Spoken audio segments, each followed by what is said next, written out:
함께 하나님 말씀 보겠습니다. 오늘 나눌 하나님 말씀은 신약 성경 사도행전 8장 말씀입니다.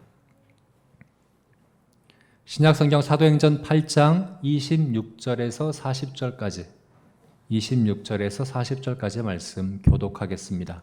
우리 한 절씩 교독하시고요. 마지막 40절은 한 목소리로 읽도록 하겠습니다. 주의 사자가 빌립에게 말하여 이르되 일어나서 남쪽으로 향하여 예루살렘에서 가사로 내려가는 길까지 가라 하니 그 길은 광야라. 일어나 가서 보니 에디오피아 사람 곧 에디오피아 여왕 간다게의 모든 국고를 맡은 관리인 내시가 예배하러 예루살렘에 왔다가 돌아가는데 수레를 타고 선지자 이사야의 글을 읽더라.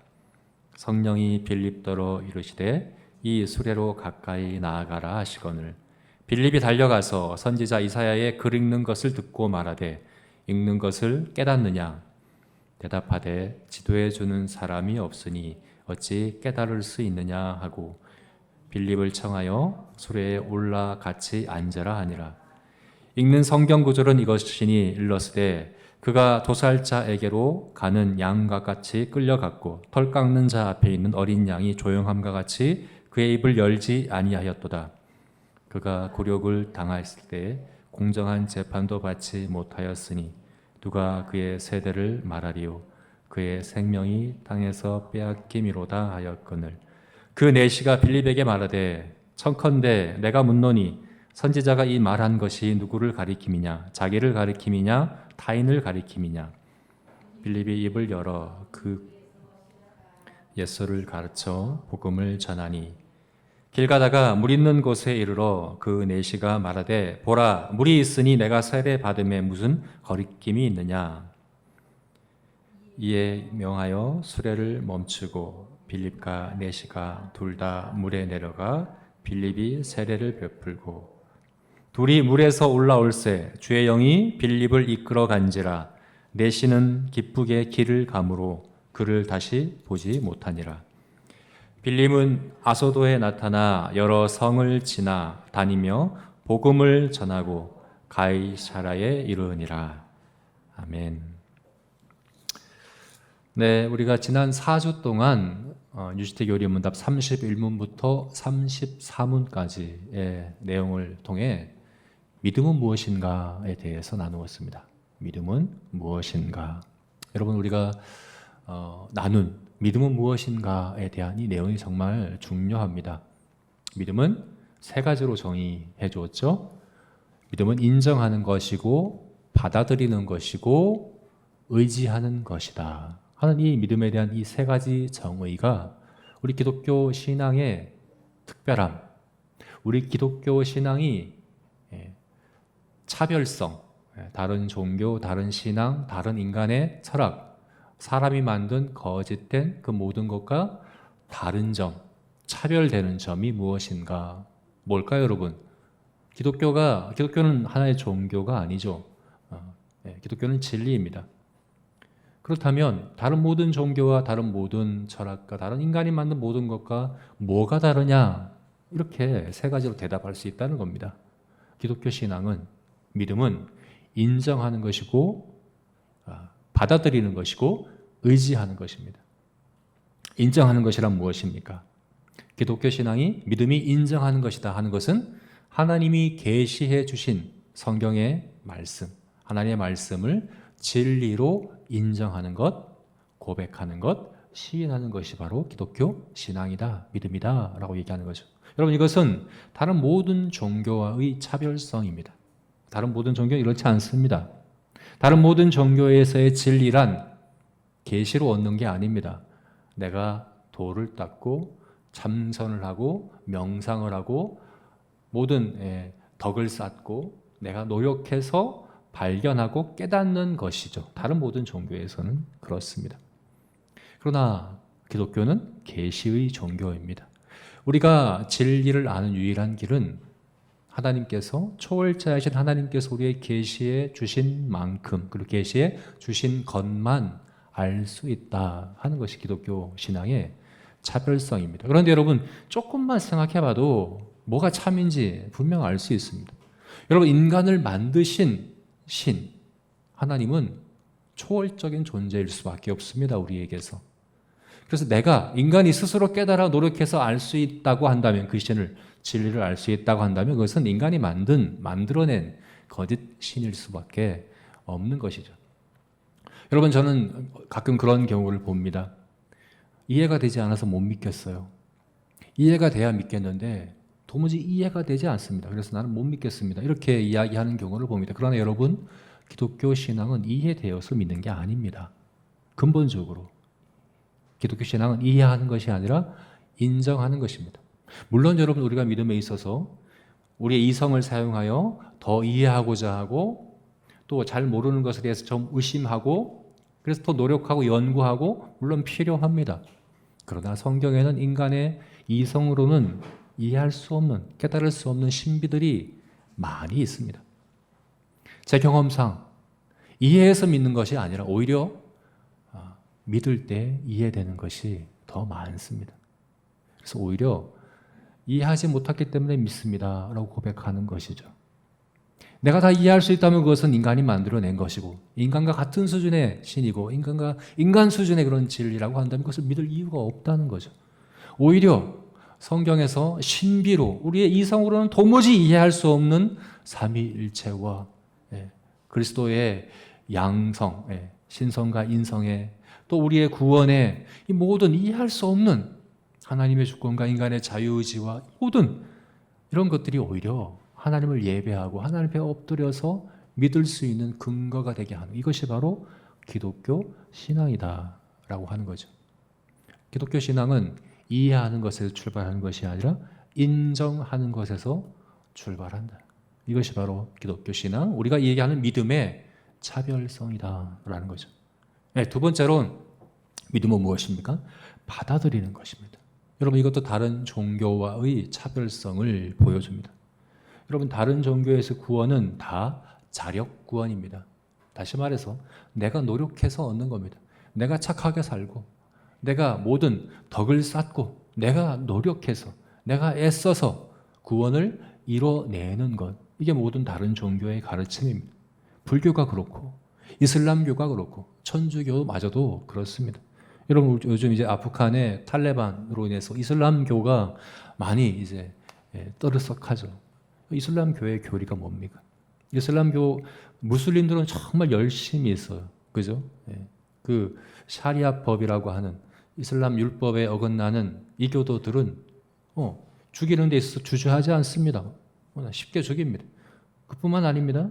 자신들도 자살 테러와 같은 것을 통해서 그 법을 위해서 기꺼이 죽고자 하기도 합니다. 이런 열심들이 어디서 비롯됩니까? 근본적으로 이슬람교는, 이슬람이란 말이 원래 복종이란 뜻이에요. 복종함으로 구원받는다고 가르치거든요. 기본적으로 하루에 5번씩 메카를 향해서 기도해야 되고, 자기 소득의 4분의 1을 구제하는데 써야 되고, 그리고 라마단 기간에 금식을 해야 되고, 그리고 평생에 한 번은 성지인 메카를 순례해야 하는, 이것이 구원의 기본 조건입니다. 그래서 이슬람교에서 그렇게 얘기합니다. 기도하면 천국에 절반쯤 간 것이고, 구제하면 천국 문이 열리는 것이고, 성전, 그러니까 싸움, 그러니까 샤리아법을 위해서 죽이기도 하고 직접 내가 죽기도 하고 하는 이 순교를 하게 되면 구원을 얻는다, 이렇게 가르치거든요. 여러분, 구원 얻는다고 하는데, 천국에서의 그런 이제 복을 누린다고 하는데, 그래야만 그렇게 누린다고 하는데 그렇게 하지 않겠습니까? 그래서 이슬람교는 근본적으로 내 행위에 구원이 결정됩니다. 내가 어떻게 하느냐. 그렇게 해야 구원받는다고 가르치기 때문에 그렇게 하는 거죠. 불교도 마찬가지고, 심지어 천주교도 여러분 인간의 노력, 그러니까 천주교에서 얘기하는 7성례, 7가지 성례, 뭐 고해성사와 미사와 이런 7가지 성례에 참여하는 것, 그 자체에 구원이 달려 있다고 가르치기 때문에 천주교도 근본적으로는 자력 구원입니다. 인간이 스스로 노력해서 구원을 얻는다는 거예요. 여러분, 이것이 인간의 타락한 본성에는 사실은 적합하고 잘 맞는 것이거든요. 성경은 뭐라고 가르칩니까? 그게 아니라는 겁니다. 구원은 우리에게서 시작되는 게 아니라 하늘 보좌에서 시작되는 겁니다. 여러분, 예수님이 십자가에 죽으신 그 보혈은 우리에게 뿌려지는 것이 아니라 하늘 보좌에 뿌려지기 위해서 죽으신 겁니다. 구약의 대속죄일에 송아지의 피를 백성들에게 뿌리지 아니하고 지성소, 언약궤 뚜껑, 시은소, 시은자 위에 뿌렸다는 것을 우리가 알죠. 그죠? 예수님 십자가에 죽으신 것은 근본적으로는 우리를 변화시키기 위한 게 아니에요. 1차적으로 우리를 변화시키기 위한 것이 아니라 우리에 대한 하나님의 판단, 하나님의 판결, 하나님의 태도, 하나님의 생각을 변화시키기 위하여 죽으신 것입니다. 내가 변화되어서 거룩하고 의롭고 선하게 살면 구원받는 게 아니라 여전히 나는 죄인이고 자격 없는 자이지만 하나님의 사랑에 사랑 때문에 예수 그리스도의 공로에 근거하여 하늘 법정에서 우리를 의롭다라고 여겨주시고 선언해 주신 그것을 받아들이는 것. 그거 외에는 우리가 할 일이 없다는 거죠. 그래서 믿음은 거린의 손과 같다. 거린의 손과 같다. 우리가 입으로, 귀로 받지 않고 손으로 받는 것처럼 하나님이 값없는 선물로 주실 때 받는 그 영적 수납기관, 받는 데 사용하는 도구, 그게 바로 믿음이다. 그게 믿음이다. 이것이 여러분 기독교 신앙의 다른 모든 것에서는 없는 기독교 신앙의 특별함입니다. 믿음은 받아들이는 것입니다. 세 번째는 뭡니까? 믿음은 의지하는 것이다. 여러분, 이것도 다른 종교와의 차별성이 잘 보여주는 거죠. 여러분, 다른 종교에서도 신을 의지하긴 합니다. 다 의지하죠, 그죠? 그러나 주도권은 나에게 있습니다. 그래서 사실은 의지하는 게 아니라 정확히 얘기하면 이용하는 겁니다. 신에게 여러 가지 정성을 바치죠. 헌금도 하죠. 여러 가지 것들을 하죠. 그러나 결국 내가 원하는 거 얻고자 하는 겁니다. 내가 이것 할 때니 신을 이용해서 내가 원하는 걸 얻는 거죠. 주도권은 나에게 있습니다. 내가 결정하고 내가 선택하고 신은 그것을 그냥 돕는 자일 뿐입니다. 다른 모든 종교가 그렇습니다. 그러나 기독교 신앙은 그렇지가 않습니다. 하나님께서 우리를 하늘 법정에서 의롭다 하시고 거룩하다 하셨기 때문에 이제 우리 안에 성령이 내주하십니다. 그 성령께서는 우리를 다스리십니다. 우리가 이용하는 게 아닙니다. 성령께서 우리를 통해 일하십니다. 그래서 우리의 목적과 우리의 의미와 우리의 모든 가치가 달라집니다. 사실은 성령을 통해 뭔가를 얻는 게 아니라 성령을 의지하는 그 자체가 우리에게 허락하신 가장 큰 복이라는 것을 우리는 이제 압니다. 우리는 성령을 의지하여서 하나님을 예배하고 세상을 섬기는 제사장으로서의 사명을 이뤄가는 우리들이 되어지는 거죠. 그런 삶을 살기 시작하는 거죠. 이게 바로 구원이고 이게 바로 기독교 신앙이다. 그래서 믿음은 의지하는 것이다. 이렇게 우리가 믿음에 대하여 세 가지로 정의했습니다. 여러분, 이 참된 믿음,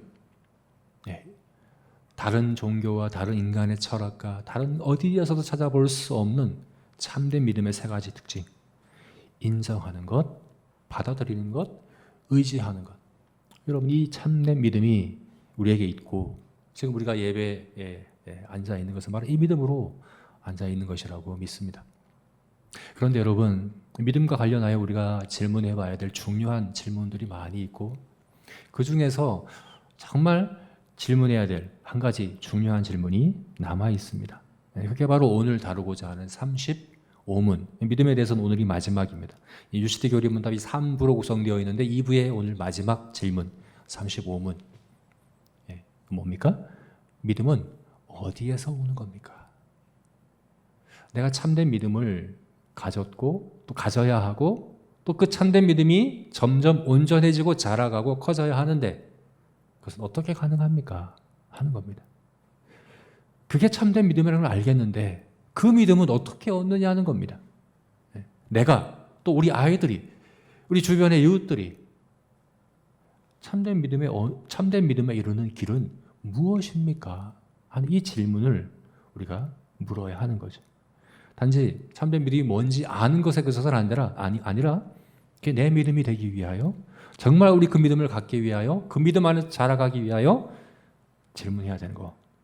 이 믿음은 어디에서 옵니까? 어디에서 옵니까? 하는 겁니다. 이게 바로 35 35문입니다. 우리 함께 35문 읽어볼까요? 읽겠습니다. 우리가 오직 믿음으로 말미암아 은혜로만 구속받았다면 이 믿음은 어디서 온 것입니까? 성령에게서 온 것입니다. 너무나도 간단히 대답해 주고 있습니다. 믿음은 어디에서 온 것입니까? 성령에게서 온 것입니다. 물론 여러분, 믿음은 들음에서 나고, 들음은 그리스도의 진리, 즉 계시에서 나고, 그래서 전하는 자가 있고 듣는 자가 있습니다. 믿음이 어디서 나냐 할 때는 전하는 자와 듣는 자, 하나님의 말씀을, 그리스도의 복음을 전하고 듣고 하는 그 과정을 통해서 오는 겁니다. 물론 그 말도 맞습니다. 그래서 믿음에는 전하는 자 역할이 있고 듣는 자의 역할이 있습니다. 그것은 반드시 있어야 되는 필수적인 것입니다. 그러나 그것 때문에 믿음이 오는 것이다 라고 이야기하면 안 됩니다. 믿음이 근본적으로 믿음의 그 원천이 뭐냐? 전하는 자와 듣는 자의 그 역할이다 라고 하면 안 된다는 겁니다. 믿음은 성령께서 주시는 것입니다. 어떻게 해요? 전하는 자와 듣는 자의 역할을 통하여 그들을 사용하여 성령께서 우리에게 믿음을 주십니다. 믿음은 성령에게서 비롯됩니다. 이것이 바로 35문이 우리에게 가르쳐 주는 것입니다. 그래서 이것을 오늘 우리가 읽은 본문인 사도행전 8장 말씀을 통해서 우리가 확인해 보려고 하는데요. 특별히 믿음이 성령으로부터 말미암는다, 성령에게서 비롯된다 하는 것에 대해서 우리가 전하는 자와 듣는 자의 역할, 오늘 본문에서 그것을 볼 수 있거든요. 오늘 본문, 우리가 읽은 본문은요, 특히 성경에서 어떤 한 사람이 믿음에 이르게 되는 과정을 아주 구체적으로 자세히 나타낸 본문 중에 하나입니다. 에티오피아 내시인 이 사람이 어떻게 믿음에 이르게 되었는가? 어떻게 믿음에 이르게 되었는가? 여기에는 전하는 자의 역할이 있습니다. 듣는 자의 역할도 있습니다. 그러나 결정적으로 이 믿음에 이르도록 이끄신 분, 역사하신 분은 성령님이십니다. 이것을 오늘 본문을 통해서 우리가 확인할 수 있습니다. 이것을 우리가 함께 봤으면 좋겠습니다. 그래서 오늘 본문을 먼저는 전하는 자의 입장에서 한번 읽어봅시다. 전하는 자가 누굽니까? 빌립입니다. 전도자 빌립. 예루살렘 교회 7 집사 가운데 한 명인 빌립. 그 빌립의 입장에서, 관점에서 이 본문을 한번 이해해 봅시다. 두 번째는 듣는 자, 에티오피아 내시의 입장에서, 그 관점에서 오늘 본문을 한번 읽어봤으면 좋겠습니다. 그리고 마지막으로는 이 모든 것들을 처음부터 끝까지 계획하시고 주관하신 분 성령의 관점에서 이 본문을 다시 한번 우리가 봄으로 믿음이 과연 어디에서 어떻게 우리에게 주어지는가, 믿게 되는가, 이것에 대해서 우리가 함께 확인해 봤으면 좋겠습니다. 첫 번째로 전하는 자 빌립의 관점에서 오늘 본문을 우리가 함께 봤으면 좋겠습니다. 전하는 자 빌립. 빌립은 어떤 사람입니까? 우리가 읽지는 않았지만 바로 앞에 본문, 바로 앞에 단락에서는 빌립이 아주 놀라운 그런 사역을 하고 있죠. 어떤 사역입니까? 사마리아 성에 가서 복음을 전했습니다. 여러분, 이전까지는 복음이 단지 유대와 예루살렘에만 머물러 있었습니다. 예수님께서는 유대와 예루살렘과 사마리아 땅끝까지 이르러 복음을 전하라고 했는데 아직까지, 이전까지는 그런 일이 나타나지 않았습니다. 그런데 빌립에서부터 이 복음이 예루살렘과 유대의 경계선을 넘어서 사마리아 성에 복음이 전해지기 시작했습니다. 그런데 놀라운 결과들이 나타나는 거죠. 온 성에 남녀, 노소 다 나와서 빌립에 전하는 복음을 듣고 세례를 받았다라고 이야기합니다. 빌립을 통해서 놀라운 표적과 능력들이 나타납니다. 사람들이 그의 말을 좇습니다. 다들 와서 세례 받습니다. 예수님이 요한복음 4장을 보면 이 사마리아 성을 방문하신 적이 있거든요. 그때 예수님이 하신 말씀이 희어져 추수할 것이, 밭에 추수할 것이 가득하다라고 말씀하셨거든요. 사실 그 사실을 지금 그것을 확인할 수 있는 게 빌립의 복음 전도를 통해서 수많은 사람들이 추수할 곡식으로 결실하고 있는 것을 보게 됩니다. 많은 사람들이 믿습니다. 여러분, 빌립이 얼마나 신나고 얼마나 놀라웠겠습니까? 그동안에는 예수님께서 예루살렘과 사마리아, 온 유대와 예루살렘을 넘어 사마리아 땅끝까지 이르러 증인되라고 했는데 사실 그것이 막연했겠죠. 그죠? 네, 막연했을 겁니다. 어떻게 사마리아와 땅끝까지 복음이 전해질까? 사실은 와닿지 않았을 겁니다. 그런데 드디어 복음이 예루살렘과 유대를 넘어서 사마리아와 땅끝까지 이르러라 하는 이 주님의 말씀이 어떤 의미인지 알게 되는 거죠. 아마 그래서 그 안에서는 주님과 같은 열심이 일어났을 것 같아요. 주님은 정말 주무시고 밥 먹고 쉴 틈도 없이 복음을 전하러 열심을 내어 다니셨죠. 그죠? 아마 이 빌립의 마음에도 그런 마음이 있었을 것 같아요. 추수할 곡식들이 눈에 보이는데, 그죠? 복음을 들어야 될 영혼들이 너무나도 많이 있는데, 이 사마리아 지역에 사마리아 성만 있는 게 아니거든요. 다른 성들도 있거든요. 그 곳곳마다 가서 이제 복음을 전해야 되겠다는 그런 마음들이 빌립에 일어났겠죠. 그런 마음이 있었을 겁니다. 그렇게 해야 되겠다. 복음에 대한 자신감과, 그죠? 내가 전하면 정말 많은 사람들이 받아들일 것이라는 그런 자신감과 또 그런 확신들이 빌립의 마음에 있었을 것 같습니다. 그런데 그런 빌립에게 어떻게 성령께서는 어떻게 말씀하십니까? 26절을 보니까 주의 사자가, 아직은 주의 사자라고 표현되고 있습니다. 주의 사자가 빌립에게 어떻게 하라고 이야기합니까? 일어나서 남쪽으로 향하여 예루살렘과 가사로 가는 길까지 가라. 예루살렘에서 가사로 가는 길까지 가라. 여러분, 예루살렘, 지금 빌립은 어디 있습니까? 사마리아 성에 있거든요. 거기서 예루살렘까지 거리는 한 100km 정도 되는 거리입니다. 또 예루살렘에서 가사까지 가려면 한 56km 정도 되는 거리. 그러면 사마리아 성에서 가사까지는 156km 되는 거리입니다. 물론 이 지금 26절에는 가사까지 가라는 얘기가 아니라 가사로 가는 길까지 가라고 얘기했기 때문에 156km까지 되지는 않는다고 해도 최소 100km, 그죠? 그래서 최대 한 156km까지 되는 아주 긴 거리죠. 요즘처럼 차로 간다고 한다면 한두 시간이면 가는 거리지만 당시는 걸어서, 그죠? 걸어서 가는 거리입니다. 그러면 정말 쉬지 않고 잠도 안 자고 꼬박 걷는다고 해도 하루에 갈 수 없는 거리예요. 여러 날에 걸쳐서 아마 거기에 갔을 겁니다. 그런데 이어지는 말씀이 뭡니까? 그 길은 광야라. 그 길은 광야다. 빌립이 기대하고 빌립이 생각했던 것과 다른 거죠. 빌립은 지금 영혼을 구원하는 일을 그 열심과 이제 소망함이 있었을 겁니다. 수많은 사람들이 복음 앞에 반응한 것을 보고 아마 흥분하고 기뻤을 겁니다. 그래서 수많은 그 사람들에게 속히 가고 싶은 그런 마음들이 있었을 겁니다. 그런데 어디로 가라고요? 광야로 가라고 얘기합니다. 아무도 없는 곳, 복음을 들어야 될 영혼들이 없는 곳, 그냥 황량한 광야로 가라. 빌립이 계획한 것 아니겠죠, 그죠? 빌립이 원했던 바가 아니겠죠. 결국은 광야로 갔습니다. 가서 누구를 만났습니까? 에디오피아 네시아 한 사람을 만나게 됩니다. 근데 네시가 뭘 하고 있습니까? 성경을 읽고 있습니다. 구약 성경을 읽고 있는데 그것도 특별히 이사야서 53장 말씀을 읽고 있습니다. 이사야서 53장은 특별한 말씀입니다, 여러분. 구약 성경에서 예수 그리스도에 대하여 가장 직접적으로 예언하고 있는 말씀 가운데 하나가 바로 이사야서 53장입니다.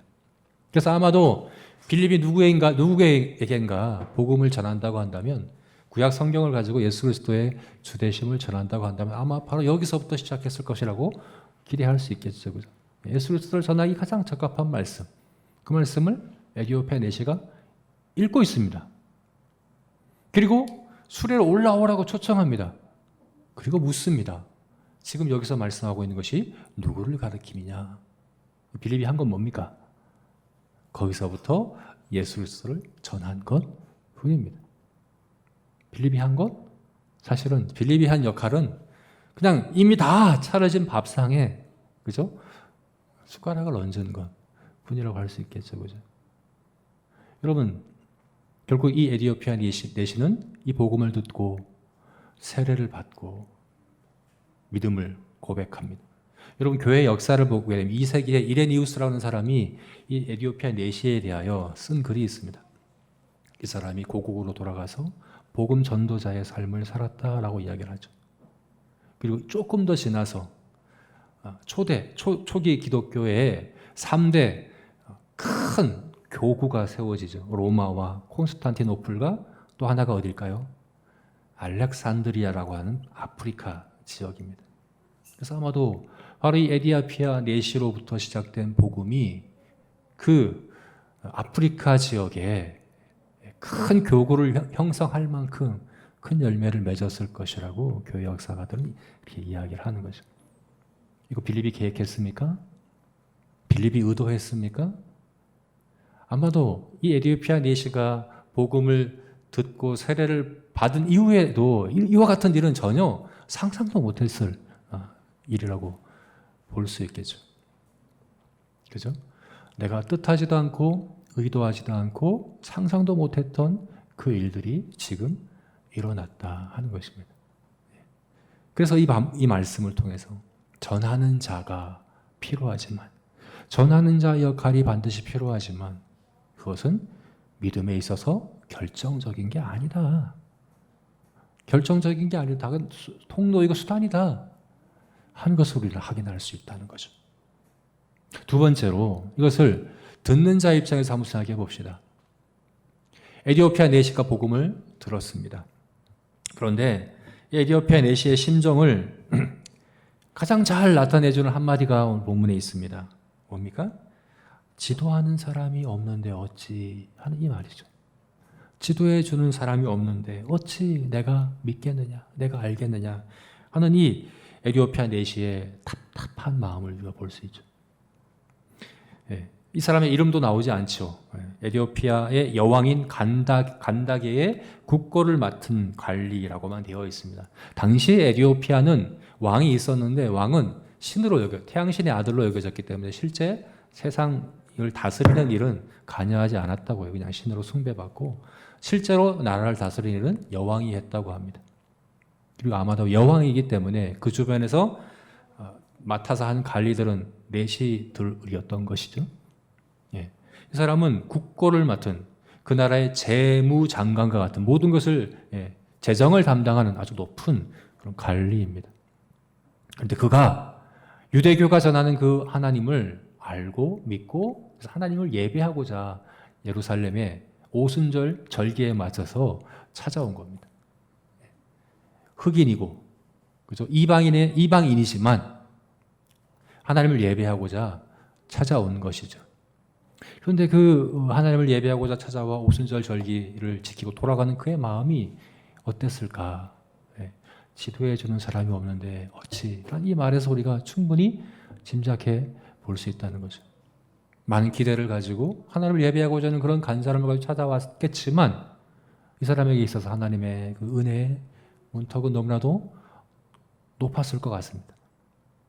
신명기 말씀을 보게 되면 내시는 성전 예배에 참여할 수 없습니다. 이 사람은 내시입니다. 이방인입니다. 아마도 많이 제한되어 있었을 것입니다. 예루살렘에 많은 서기관과 랍비들과 제사장들이 있었지만 그에게는 아무런 도움이 되지 않았을지도 모릅니다. 심지어 돌아가는 길에 성경을 읽고 있지만 이방인인 이 사람에게 있어서 너무나도 어렵고 도무지 이해할 수 없는 답답한 마음이 간다게 이 내시의 마음에 있었던 거죠. 하나님의 은혜는 나에게 나 같은 사람들에게는 너무나도 높은 내가 닿을 수 없는 그런 것인가? 여러분 우리들 가운데도 그런 사람들이 있을 수 있겠죠. 정말 믿고 싶은데 정말 성경이 말씀하고 있는 그 참된 믿음을 나도 갖고 싶은데 정말 하나님의 은혜를 경험하고 싶은데 여러분 지금 예배의 자리에 앉아있는 여러분들 가운데도 그런 분이 있을지 모르겠습니다. 그런 마음으로 예배하고 그런 마음으로 성경을 읽고 근데 지도해 주는 사람이 없습니다. 가르쳐 주는 사람이 없습니다. 내 힘으로는 도무지 할 수 없다는 그런 한계에 부딪히게 됩니다. 믿음은 듣는 자의 그런 정말 마음이 열려있게 겸손하게 좋은 성품으로 잘 받아들이면 갖게 되는 것이 아닙니다. 믿음은 듣는 자의 어떤 태도에 달려있는 게 아닙니다. 듣는 자가 결정하는 게 아닙니다. 믿고 싶어도 믿을 수 없습니다. 성령께서 역사하시지 않으면. 그런데 성령께서는 그를 그냥 내어버려 두지 않으셨습니다. 그를 위해서 저 멀리 사마리아 성에서부터 빌립을 불러다가 이곳에 인도하셔서 그를 만나게 하시고 예수 그리스도를 전하게 하셨습니다. 그 모든 상황 가운데 성령께서 역사하셨고 그의 마음과 빌립의 마음에 성령께서 역사하셨다는 것을 우리가 보게 되는 거죠. 여러분, 믿음은 듣는 자의 역할도 필요합니다. 그러나 듣는 자의 어떠함 때문에 믿음이 생겨나는 것은 아닙니다. 성령의 관점에서 이 말씀을 봅시다. 처음부터 26절부터 주의 사자라고 표현되어 있죠. 주의 사자 그러면 천사고 될 수 있고 예수님도 될 수 있고 또 뭐 선지자나 이런 하나님의 사람들 될 수 있죠. 아주 구체적으로는 몰라요. 그리고 주의 사자가 나타나서 남쪽으로 가라, 가사로 내려가는 길까지 가라라고 말씀했는데 어떤 식으로 말씀했는지, 뭐 환상을 통해 말씀했는지, 꿈에 나타나서 몰라요. 아직까지 구체적으로 모릅니다. 그러나 29절에 아주 구체적으로 나옵니다. 주의 사자가 누굽니까? 성령입니다. 성령께서 그에게 말씀하십니다. 구체적으로 말씀하십니다. 거기에 머물지 않죠. 더 나아가서 39절 말씀에서는 뭐라고 얘기합니까? 주의 영이 빌립을 이끌어 가신지라. 여러분, 이끌어 가셨다는 이 표현이 굉장히 강한 표현이거든요. 빼앗아 갔다라는 그런 표현입니다. 아주 강력하게 역사에서 빼앗아 가셨다라는 표현입니다. 점점점 성령의 역할을 더 구체적으로 더 적극적인 성령의 역할을 우리에게 말씀해 주고 있죠. 여러분, 지금 이 에티오피아 내시가 믿게 된 이 일은 빌립이 계획한 것 아닙니다. 에티오피아 내시가 계획한 것 아닙니다. 이들이 기대하고 이들이 상상했던 것도 아닙니다. 그러나 처음부터 끝까지 계획하시고 한치의 오차도 없이 이것을 이뤄가고 계신 분이 있습니다. 누굽니까? 성령님입니다. 성령께서 이 일을 하셨습니다. 상황 가운데 역사하셨고 또 빌립과 에티오피아 내시의 마음 가운데 그렇게 역사하셨다는 것을 우리가 보게 됩니다. 여러분, 우리가 어떻게 믿게 됩니까? 우리의 믿음은 어디에서 비롯되었습니까? 우리에게 전해준 사람이 설득력 있게 잘 전해줬기 때문입니까? 나에게 전해질 때 내가 그것을 마음을 열고 잘 받아들였기 때문에 그렇습니까? 물론 이 역할들이 분명히 필요합니다. 반드시 있어야 됩니다. 그러나 우리가 정말 참 믿음을 갖게 되었다고 한다면 이것은 성령께서 하나의 오차도 없이 계획하신 것을 이루시는 성령의 주권적인 역사하심이 있었기 때문에, 그리고 그 역사하심이 있기 때문에 믿음은 가능한 것입니다. 우리의 믿음이 그렇고 또 우리가 복음을 전하여 또 믿음을 갖게 될 모든 사람들의 믿음이 그러하다는 사실을 우리는 알아야 합니다. 그래서 오늘 35문에서 믿음은 어디에서 오는 겁니까? 어디에서 온다고요? 성령에게서 옵니다. 이렇게 대답할 수 있는 겁니다. 여러분, 이 사실을 우리가 세 가지로 한번 우리에게 적용시켜 봤으면 좋겠습니다. 첫 번째는 성령의 이끄심과 역사하심을 기대합시다. 성령의 이끄심과 역사하심을 기대합시다. 여러분, 믿음은 성령으로부터 말미암습니다.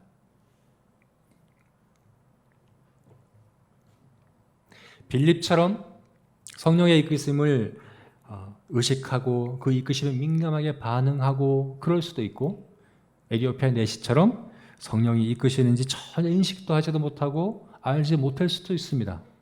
알았든 몰랐든 인식하든 하지 않든 성령께서 역사하십니다. 성령께서 역사하셔야 믿음이 가능합니다. 우리들의 상황 속에서, 그리고 무엇보다 우리들의 내면 속에서 성령께서 역사하십니다. 그래서 이것을 우리가 성령의 내적 역사하심이라고 이야기를 합니다. 여러분 복음을 전할 때 혹은 여러분이 각자가 성경을 읽을 때 혹은 지금 이렇게 예배를 드리고 설교를 듣고 성경 공부에 참여하고 할 때 여러분 뭘 기대해야 되겠습니까? 성령의 이끄심과 역사하심을 기대해야 합니다. 성령의 이끄심과 역사하심을 기대해야 합니다. 저는 설교를 준비하고 설교를 할 때 그런 경우를 많이 경험해요. 어떤 주는 설교 준비가 너무 안 돼요. 네. 한 줄도 못 써내가 막 끙끙 앓다가 올라섭니다. 올라서기 전에 여기 앉아서 기도합니다. 하나님 정말 불쌍히 여겨주세요. 설교 준비가 안 됐어요. 얘기할 걸 모르겠어요. 근데 올라와서 나도 모르게 전한 것들이 더 성도들에게 믿음이 세워지고 은혜가 되는 경우를 여러 번 경험합니다. 다시는 그런 경험을 하고 싶지 않지만 끔찍한 경험이지만 사실 그런 경험들을 여러 번 경험합니다. 또 어떤 때는 너무 자신 있어요. 설교 준비가 너무 잘 됐어요. 그래서 이거 전하면 나에게도 은혜가 되고 이제 성도들에게도 은혜가 될 것이라는 자신감을 갖고 올라가지만 전혀 은혜가 되지 않고 그냥 기대했던 열매들이 나타나지 않은 경우도 많습니다. 우리 역할은 중요합니다. 우리 역할은 반드시 필요합니다. 그러나 그것이 결정적인 원인이 되지는 않습니다. 성령께서 역사하셔야 합니다. 때로는 나는 몰라서 내가 무슨 복음을 전해? 내가 아는 것이 있어야 복음을 전하지. 여러분 이런 생각이 들 때도 많죠. 그죠? 여러분 우리가 알아서 내가 잘 전해서 믿음이 가능해진다 이렇게 생각하시면 안 됩니다. 우리 안에 역사하고 계신 성령께서 우리를 통해 그 일을 하길 원하십니다. 인도하십니다. 역사하십니다. 그걸 기대하고 그걸 기도하고 복음을 힘써 전하는 우리가 되었으면 좋겠습니다. 성경을 읽을 때 에티오피아 내시처럼 답답하고 이게 무슨 말이야? 이게 도무지 무슨 말이야? 이해도 되지 않고 마음에 와닿지도 않는 그런 말씀들을 읽어 나가야 될 여러분들의 그런 성경 읽기가 지속될 수도 있습니다. 기대하십시오. 기대하십시오. 내 이해력 때문에 믿어지는 게 아니라 성령께서 역사하시면 믿음이 가능하고 성령께서 역사하셔야 믿을 수 있다는 사실을 기대하십시오. 그런 기대함을 갖고 말씀을 접하십시오. 그런 기대함을 가지고 복음을 접하십시오. 복음을 전하십시오. 그런 성령의 이끄심과 역사하심을 기대하고 인정하는 그런 저와 여러분이 되었으면 좋겠습니다. 두 번째로 은혜의 외적 수단들을 부지런히 사용하자 하는 겁니다. 은혜의 외적 수단들을 부지런히 사용하자. 여러분 제가 은혜의 외적 수단이라고 이야기한 것은 성령의 내적 역사하심과 구분하기 위해서 이렇게 표현한 겁니다. 믿음은 성령의 내적 역사하심으로 됩니다. 눈에 보이지는 않지만 우리들의 상황 가운데 우리들의 내면 가운데 역사하시는 성령의 조명하심과 역사하심이 있어야 믿음이 가능합니다. 이건 우리 눈에 보이지 않습니다. 그러나 성령은 반드시 외적 수단들을 통해 역사하십니다. 물론 반드시라고 표현하면 안 돼요. 일반적으로 그렇다는 겁니다. 성령이 외적 수단들을 통하지 않고도 역사하시기도 합니다. 예를 들어서 세례 요한 같은 경우 보십시오. 세례 요한은 어머니 태에 있을 때부터 성령 충만했던 사람입니다. 외적 수단이 없었는데도 그를 성령 충만하게 믿는 사람으로 성령이 역사하실 수 있는 겁니다.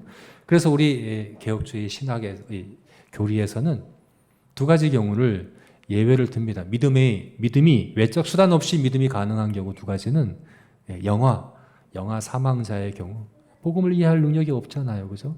근데 하나님이 택하신 아기라고 한다면 그는 성령께서 복음을 듣지 않고서도 구원하실 수 있다고 우리는 믿습니다. 두 번째는 정신지체 장애인 경우 이해할 수 없는 아무리 복음을 전해도 이해할 수 없는 그들은 성령께서 일반적인 외적 수단이 아닌 다른 방법으로 구원하실 것이라고 인정합니다. 두 가지 경우를 우리가 인정합니다. 그러나 일반적인 경우는 대부분의 사람들은 구원하실 때 외적 수단들을 통해 하십니다. 그 수단들이 뭡니까? 세 가지를 얘기하죠. 말씀과 기도와 성례입니다. 말씀과 기도와 성례. 오늘 본문 말씀에서도 에티오피아 내시를 성령께서는 이 외적 수단들을 통해서 믿음을 주시고 구원하신 것을 볼 수 있습니다. 이사야서 53장 말씀을 읽을 때 그 말씀을 깨닫게 하시고 믿게 하심으로 믿음은 들음에서 나고 들음은 그리스도의 말씀으로부터 말미암는다 하신 것처럼, 그죠? 이 말씀을 들을 때, 말씀을 배울 때 그의 믿음이 생겨났다는 것을 볼 수 있습니다. 물론 다 이해할 수 있어서 읽은 거 아닙니다. 그게 놀랍지 않습니까? 네.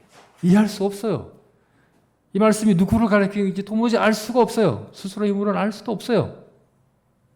그러나 여러분, 이해할 수 없지만, 다 알 수 없지만, 다 알아서 보는 게 아닌데, 그럼에도 불구하고 여러분 꾸준히 성경을 읽기로 작정하시고 성경을 읽는다고 한다면 이미 성령께서 그 가운데 역사하고 계신 것이라고 믿습니다. 성령께서 역사하고 계신 거예요. 때가 되면 멀리 사마리아 성에서 가르쳐줄 빌립을 인도에 보내실 겁니다. 깨닫게 하실 것입니다. 믿음은 성령으로부터 말미암기 때문에 우리가 할 수 있는 게 없네. 내가 뭘 하지? 내 통제권 안에 있는 게 아니네. 예. 그러나 여러분, 우리 안에 그런 믿음에 대한 간절함과, 그래서 우리에게 주신 이 외적 은혜의 수단인 말씀과 기도와 성례, 이것을 부지런히 사용하기 시작한다면 그 사람은 이미 성령께서 역사하고 계시다는 증거입니다. 우리가 성경학교, 비대면이기 때문에 성경학교 얼마나 어렵습니까? 사실은 이 코로나인데 무슨 성경학교를 해? 안 해도 그만이라고 생각할 수도 있는데 기어이 그것을 녹화를 해서 각 가정에 보내서 그것을 암송하게 부모들에게 시키고, 여러분 우리 은우도 그걸 하는데 은우마저도 시키기가 어려운데 어린 아이들은 얼마나 더 어렵겠어요. 그거 가르치는데, 그죠? 가르치고 또 암송하게 하고 얼마나 그 노력이 필요하고 힘듭니까? 그래도 그렇게 애쓰고 수고하는 거죠. 저도 매일 성경을 읽는데 매일매일 그 감동이 있는 건 아니에요. 정말 어떨 때는 정말 숙제하듯이 읽는 경우도 많습니다. 그래도 하려고 합니다. 그래도 해야 됩니다.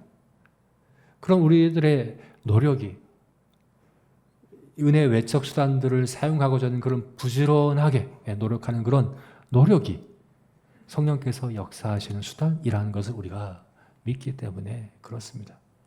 코로나로 인해서 우리 각자가 정말 이 신앙이 흔들리고 무너지가, 우리 제자교회는 그나마 우리 성도들이 지금까지 잘, 정말 너무나도 감사하게도 믿음을 잘 지켜가고 있다고 저는 믿습니다. 이제 제가 각자 또 이제 만나봐야 되겠지만,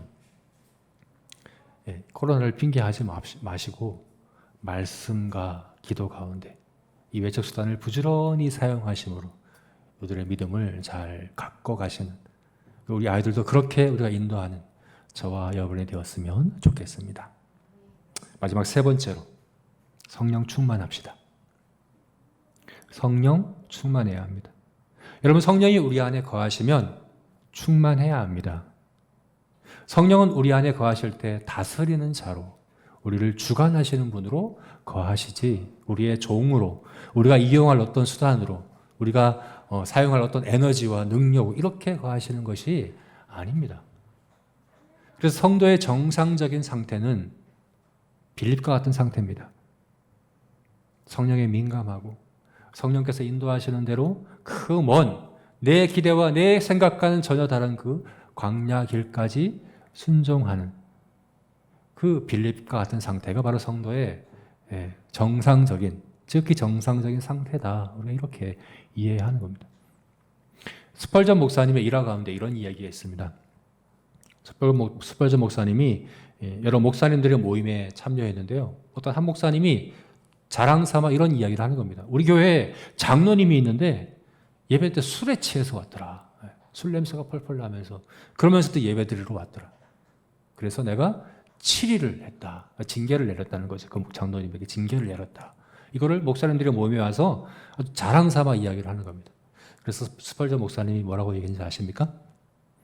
그래요? 그렇다면 성령 충만하지 않은 성도들에게는 어떻게 치리했습니까? 이렇게 물었다는 거죠. 에베소서 말씀에 그렇게 말씀하고 있거든요. 술 취하지 말라, 성령 충만함을 받으라. 술 취하지 말아야 되는 것도 맞지만 성령 충만해야 하는 것도 성도에 마땅한 것입니다. 술 취한 것을 치리해야 될 문제로 여겼다고 한다면 성령 충만하지 않은 것은 어떻게 치리해야 될 문제로 여기지 않느냐. 그냥 성도의 그냥 당연한 그런 자연스러운 모습으로 성령 충만하지 않은 거 그냥 당연한 거지 이렇게 여기고 있는가에 대해서 그렇게 지적한 것이죠. 여러분, 우리가 성령이 우리 안에 내주하신다고 한다면 충만해야 합니다. 성령에 충만해야 합니다. 성령 충만하지 않은 것을 당연히 여기시면 안 됩니다.